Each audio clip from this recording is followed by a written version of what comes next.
राहुरी मतदारसंघातील पोटनिवडणुकीचा प्रचार आता अंतिम टप्प्यात पोहोचलाय। राजकीय वातावरणही चांगलंच तापलंय। प्रचाराच्या शेवटच्या टप्प्यात सर्वच पक्षांनी जोरदार शक्तीप्रदर्शनही केलं।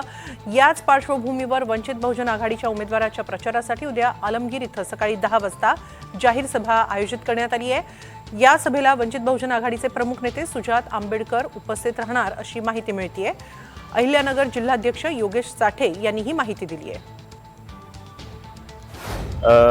आज आम्ही आलमगीर येथे आलो होतो। उद्या सुजातदादा आंबेडकर म्हणजेच बाळासाहेब आंबेडकरांचे चिरंजीव सुजातदादा आंबेडकर हे 20 एप्रिल 2026 रोजी आलमगीर येथे चौक सभेसाठी येत आहेत आणि त्यासाठी आम्ही आज भिंगार शहर अध्यक्ष, नगर तालुका अध्यक्ष, काही कार्यकर्ते यांच्यासमवेत आम्ही आज इथं नियोजनासंदर्भात आलो होतो। राहुरी पोटनिवडणुकांमध्ये वंचित बहुजन आघाडीचे अधिकृत उमेदवार संतोष एकनाथ तोळके हे उभे आहेत आणि उद्याच्या त्यानिमित्त त्यांच्या प्रचारार्थ सुजातदादा आंबेडकर हे उपस्थित राहणार आहेत।